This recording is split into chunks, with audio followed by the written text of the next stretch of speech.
Anwar Ibrahim is back in Malaysia's parliament. The voters of Permatang Pau sending him to KL with a convincing majority after 10 years of political exile. Anwar is vowing to take over the prime ministership by September the 16th and introduce sweeping reforms to government. But his political comeback may yet be derailed. He could still end up in jail thanks to criminal charges of sodomy brought against him. And the coalition that is promising to back him is already looking shaky. I'm Taimur Nabili, and on this edition of 101 East, I speak to Anwar Ibrahim and ask how and why does he plan to change 50 years of political consensus in Malaysia.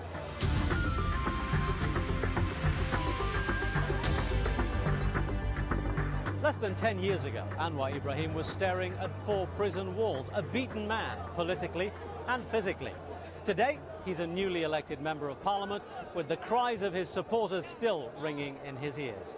Chantao Cho now reports on the wilderness years and the political comeback of Anwar Ibrahim. Anwar Ibrahim is back. A by-election win in his hometown Permatang Pau of Penang State saw Anwar secure 2/3 of the vote over his opponent from Barisan Nasional, Malaysia's ruling coalition. Well, with Anwar elected and coming into parliament as a parliamentary opposition leader, the Barisan Nasional having to face up to a more cohesive Pakatan Rakyat. Pakatan Rakyat is the opposition alliance led by Anwar Ibrahim. He wants to topple the federal government by getting 30 of its members of parliament to defect by September 16th. If he succeeds, he will be Malaysia's next prime minister. It's an ambition met with cynicism by many in the government. Well, I think first of all, the BN would know our MPs better than Anwar. Secondly, the proof of the pudding is in the eating. 16th of September, if it doesn't happen, what's going to happen then? Because as far as I'm concerned, as far as the world is concerned, 16th of September defines Anwar Ibrahim. If he doesn't become prime minister, he's finished. Finished. That was how many saw Anwar Ibrahim 10 years ago. Then Malaysia's deputy prime minister, he was expected to succeed his mentor Mahathir Mohamad as premier. But police arrested him on charges of corruption and sodomy. After 5 years in jail, Anwar Ibrahim was banned from politics until April this year. During his incarceration, his wife Wan Aziza Ismail formed the People's Justice Party, or PKR. She won his seat in Permatang Pau, resigning only weeks ago to force a by-election that her husband could contest. But his comeback began much earlier. Anwar has been campaigning for the opposition over the past year, consistently warning the government that change was on the way. Politics in Malaysia is not going to be the same anymore. They cannot take things for granted, and they know that we mean business and that people, I can see people are even enraged. During the general elections this March, Barisan Nasional suffered an unprecedented setback, failing to secure a 2/3 majority in parliament for the first time since independence.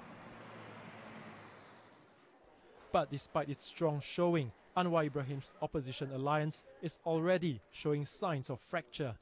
The AP is secular and the Islamic Party espouses a theocratic state.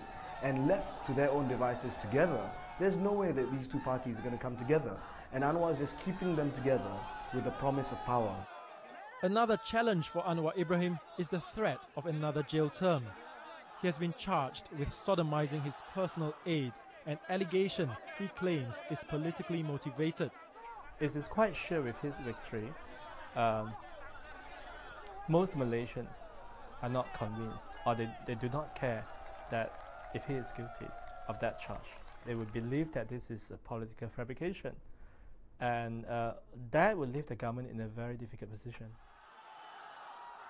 At the age of 61, Anwar Ibrahim can ill afford another political death. But whether the voters of Permatang Pau reflect the views of the rest of Malaysia remains to be seen. First of all, congratulations on your election, your re-election. Well, thank you, thank you. I mean, thank to the people of Malaysia. They have decided a very brave, very courageous decision against all odds. You say against all odds. I mean, in retrospect, it almost seems as if it was obvious that you were going to win. But speaking to a number of members of your entourage on election eve, there did seem to be a certain sense of worry, not panic, but just a bit of concern. Were you feeling concerned that perhaps something might go wrong? Yeah, the list provided for by the Election Commission was not the gazetted official list. It's an updated list. Many of our voters were missing. Then the presence of phantom voters. Yeah. I myself encountered 2 bus loads of people from Malacca. So of course, naturally, our supporters are very worried. Given a fair, free elections, we will sail through. It was, in the end, a fairly comfortable victory. Just describe, if you can, how it's been and how you feel right now at the end of this process. One word, great. Because unlike previous elections, the debate by the ruling party is at least touching on issues of national unity, economic development. But this time it is a personal, malicious, careless attack on my personality and inciting racial sentiments or even religious sentiments, agent of virtually everybody else, of the Americans, of the Jews, of the Chinese, of the Indians, which I thought was actually damaging for the country. So this is a referendum, actually. It may be a by-election, but it's a referendum, whether you endorse the government or you don't. So your victory was interesting because your constituency is in fact majority Malay and a fair reflection of the makeup of the country as a whole, racially. So do you think that the government now will look at this and go, okay, we now realize we don't have the support that we were hoping for? Well, in any democratic country, you would expect the leadership to be mindful of this and respond accordingly.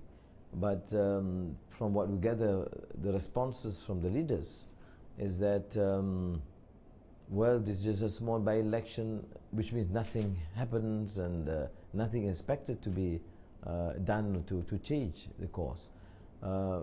It is important that in the past they say that only the non-Malays tend to, or non-Muslims tend to be more supportive of a change agenda. But this time around they saw the predominant Malay Muslim support for our position against the ruling party. But surely it's too early still to call this victory. The ruling party are going to come after you again, aren't they? Yes, I mean there's still this preferred charge against me. There is talk about all sort of issues and probably impending arrest. I don't know, but we'll face them head on. We have seen this enormous support since March general elections. Nothing has changed. In fact, things have improved as far as we're concerned.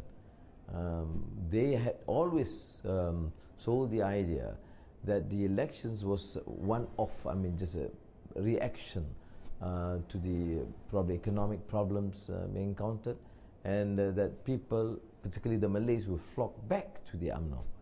Now they have seen that this is not happening. So do you think that means that the sodomy case against you will now be dropped? Do you think they will pursue it with the same vigor? If they choose to pursue it, we'll fight them on because they have no evidence at all. We have the alibi, they don't have any evidence to proceed. I mean, just is a malicious propaganda. They know it, they've crafted in such a manner, and so it's done in a very dubious manner. Well, while those things may be true, that doesn't necessarily mean that they can't make it stick, does it? Oh yes, they have done that before. They can always repeat that. After all, they're used to that sort of a, I mean, they can decide which judge should sit and decide the conviction beforehand. But it's not going to be easy this round because people have learned their lesson. And we are much stronger now. We are in control of 5 states, including with federal territory.